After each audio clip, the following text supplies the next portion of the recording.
Você conhece o High Intensity Short Rest, o HISR, uma técnica de intensificação? Bom, se você não conhece esse método, fica comigo até o final desse vídeo para você aprender tudo sobre esse tipo de treinamento. Eu trouxe para vocês nesse vídeo aqui um artigo científico que fala sobre esse método de treinamento. Entretanto, eu preciso te explicar antes o que é o HISR. É bem simples de entender. Olha só, o HISR nada mais é do que fazer 3 exercícios em sequência com o mínimo de intervalo possível, começando com 10 repetições e finalizando com uma repetição, mantendo a intensidade fixa. Essa intensidade é 75% de 1 RM, ou seja, para poder fazer isso na prática é necessário fazer o teste de 1 RM. Entretanto, a gente pode utilizar as escalas de repetições em reserva. Eu já fiz um vídeo aqui no canal explicando sobre isso, a relação entre 1 RM com as repetições em reserva. Os exercícios originais do artigo científico é o agachamento, o supino reto e o levantamento terra. Só que na prática nós podemos também adaptar, podemos fazer aí, por exemplo, treinamentos com HISR utilizando outros exercícios. Eu também já gravei vídeos aqui no canal mostrando aí algumas adaptações que você pode fazer do HISR. Como que funciona então na prática? Olha só, o praticante executa 10 repetições do agachamento, imediatamente sem intervalo ele vai para o supino reto com barra, faz 10 repetições, imediatamente vai para o levantamento terra e faz 10 repetições. Fechou. Depois que o praticante terminou 10 repetições no levantamento terra, ele volta para o agachamento e faz 9 repetições, terminando 9 no agachamento, faz 9 no supino reto, depois faz 9 no terra, volta para o agachamento, faz 8 e assim sucessivamente. O intervalo é o mínimo possível, beleza? Mas o praticante pode descansar o quanto ele achar necessário para continuar as repetições subsequentes. A intensidade não se modifica, ela permanece alta, ou seja, 75% de uma repetição máxima. A ideia original é essa. A intensidade só vai se modificar se o praticante relatar que realmente não tem condições de executar a quantidade de repetições daquele bloco com aquele peso de 75%. Aí sim a intensidade é diminuída. Simples assim, tá? Simples assim. Chegando em uma repetição, fechou o treinamento, 3 exercícios em sequência. Bom, para poder explicar melhor isso, foi publicado um artigo científico por Isivak e colaboradores. Já tem um tempinho já estudo científico, então é um protocolo de treinamento já bem sólido na literatura, onde o título é simples: HISR e respostas adrenocorticais em homens e mulheres. Além disso, claro, fizeram outras análises, a gente vai ver aqui na historinha do artigo científico. Olha só, 18 indivíduos experientes com treinamento de força participaram do estudo, 9 homens e 9 mulheres, até porque os autores queriam fazer essa diferença aí entre homens e mulheres em relação às respostas tanto fisiológicas quanto psicológicas. Olha só, foram realizados os testes de 1 RM, claro, né, para poder identificar aquele 75% no agachamento, no supino reto e no levantamento terra. A intensidade prescrita foi de 75% de 1 RM para todos os exercícios e foram feitas análises dos níveis de lactato e também de cortisol. Isso em termos de parâmetros bioquímicos sanguíneos, né? Quantificação do volume total de treinamento também foi feito, né? Que nada mais é do que multiplicar o número de repetições pelo peso do exercício. Então a intensidade relativa era 75% de 1 RM, só ia diminuindo se caso o praticante relatasse que não era mais possível fazer com aquela intensidade, mas 75% de 1 RM corresponde a um peso absoluto.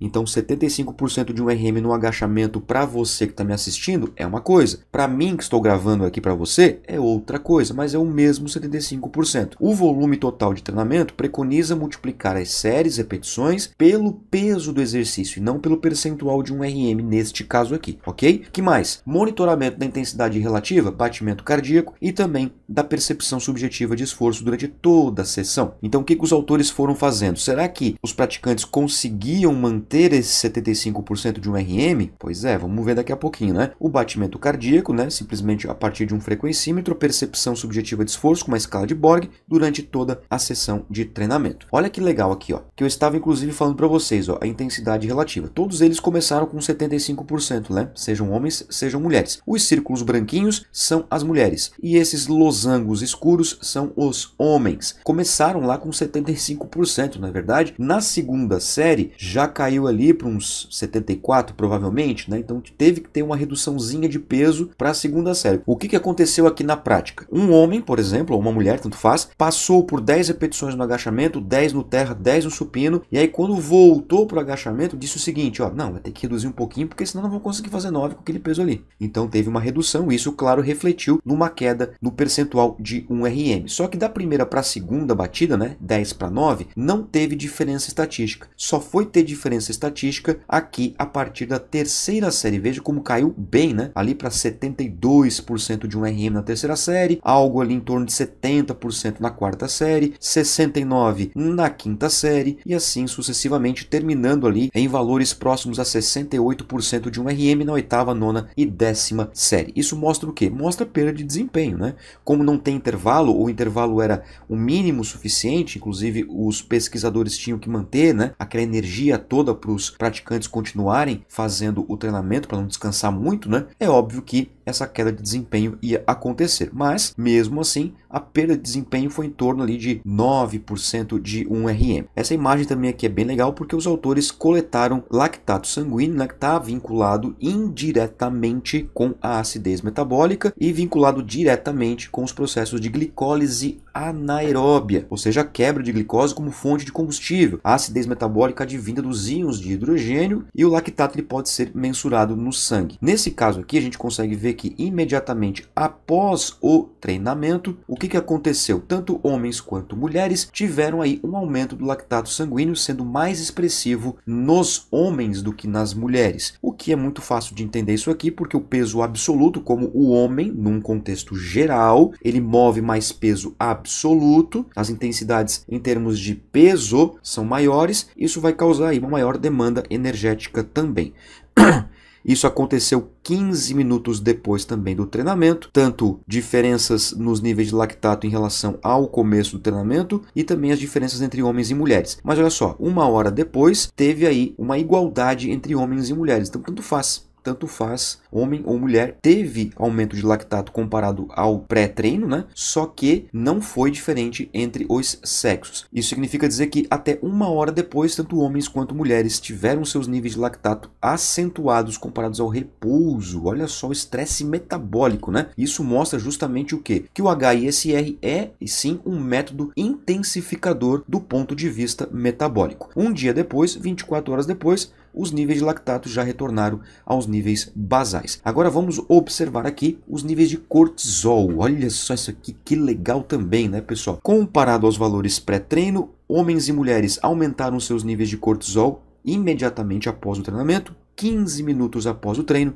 e 60 minutos após o treino, sem diferenças entre os sexos. Então, tanto homens quanto mulheres aumentaram seus níveis de cortisol até uma hora depois do treinamento, mantendo os níveis basais 24 horas depois do treino, ou seja, um dia depois já voltou tudo ao normal. Isso mostra que o HSR é um método que estressa, entre aspas, obviamente, né, o sistema endócrino, promovendo um ambiente catabólico, isso, claro, num primeiro momento, mas com as devidas reposições energéticas, seja pela alimentação ou pela suplementação e também pelo descanso, o organismo tende a voltar ao normal e colher os frutos do exercício físico. Olha só que legal aqui em relação ao volume de treinamento, né? Séries vezes repetições vezes peso que eu havia comentado com vocês. Aqui nós temos o agachamento, back squat, aqui o bench press, que é o supino, e aqui o deadlift, né, que é o terra. E o volume total dos 3 exercícios. O que a gente consegue observar aqui, né? Que tem diferenças entre homens e mulheres. No caso, a barra vertical cinza são os homens e a barra vertical cinza mais clarinha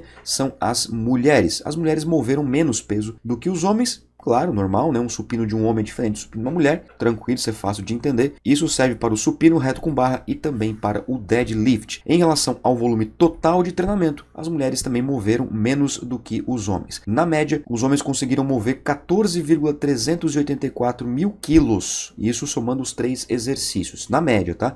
As mulheres em torno de 8,774 mil quilos. Isso foi o resultado da multiplicação de repetições pelos pesos dos exercícios. Então, esse volume total de treinamento acentuado pode ser aí uma explicação daqueles níveis de lactato serem diferentes entre homens e mulheres, por exemplo. Bom, em relação ao batimento cardíaco, apesar de que no treino de força a gente não usa tanto o batimento cardíaco assim na prática, né? Mas os autores fizeram isso, até porque são 3 exercícios que mexem bastante, né, com o batimento cardíaco, porque são gerais, né? Agachamento, supino e levantamento terra. Veja que na primeira até a 10ª série o batimento cardíaco lá em cima, né? Acima lá de 160 batimentos por minuto, tendo aí registros de 191 batimentos em um praticante do sexo masculino e 190 em um praticante do sexo feminino, ou seja, bem alto aí esse batimento cardíaco, mostrando aí uma relação com a intensidade de 1 RM. E essa imagem aqui, que é bem legal também, mostra o controle da percepção subjetiva de esforço que tanto eu falo para vocês aqui. Olha que legal. Quando os praticantes passavam pelos 3 exercícios, ao final do terceiro exercício era perguntado a escala de Borg, né? Que nesse caso usaram aqui uma escala de 0 a 10, como você pode ver aqui mais no canto inferior esquerdo. Na primeira série, ou seja, quando fizeram 10, 10, 10,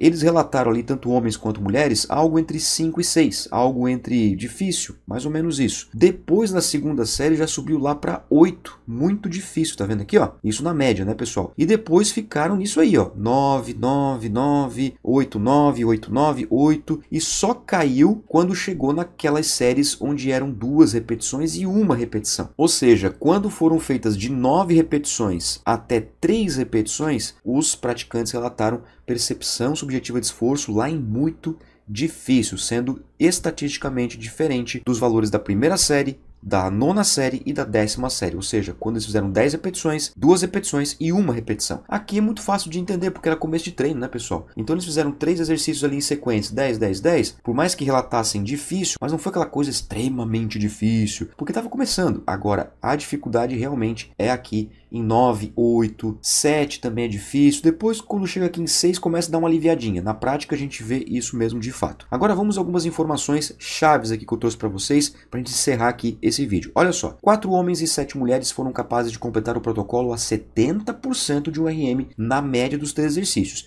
Lembrando que a intensidade era 75, mas como foi muito difícil de fazer isso ao longo do treinamento devido justamente ao método, ainda assim 4 homens e 7 mulheres conseguiram fazer na média 70% de 1 RM. Show de bola, né? A média da intensidade de 1 RM foi de 68,8 para os homens e 70,1 para as mulheres. As mulheres não tiveram aí uma leve superioridade na média em relação aos homens. Nenhum participante executou os 3 exercícios a 75% de 1 RM, isso já era esperado, né? Porém, houve participantes que completaram 75% de 1 RM em 1 ou 2 exercícios. Então aconteceu, por exemplo, de um participante conseguir manter a intensidade do começo ao fim no supino, por exemplo, ou no agachamento, ou até mesmo em 2 daqueles 3 exercícios. Show de bola, né?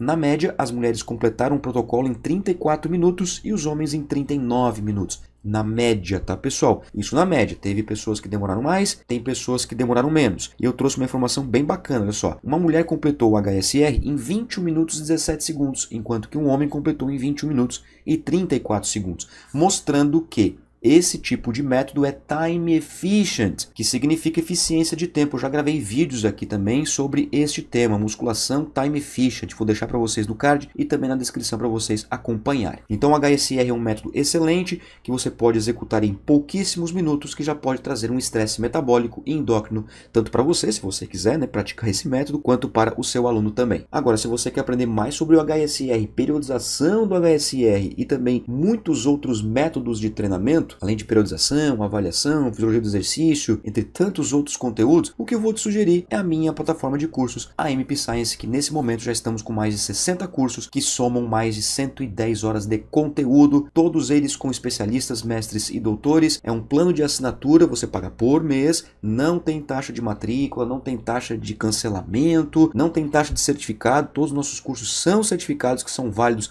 em todo o território nacional, inclusive para horas complementares na sua faculdade, caso você seja estudante. Todo mês eu faço lives exclusivas para assinantes. Nós temos um grupo fechado no WhatsApp, uma biblioteca digital com quase 1000 artigos, e-books, planilhas, entre outros materiais que vão tornar você realmente um diferenciado no mercado de trabalho. mpscience.com.br, o link está na descrição, clica, vai lá, vê o material, vê os cursos que nós temos e qualquer dúvida você pode entrar em contato com a nossa equipe. Combinado? Muito obrigado pela sua atenção, um forte abraço e tamo junto. Tchau!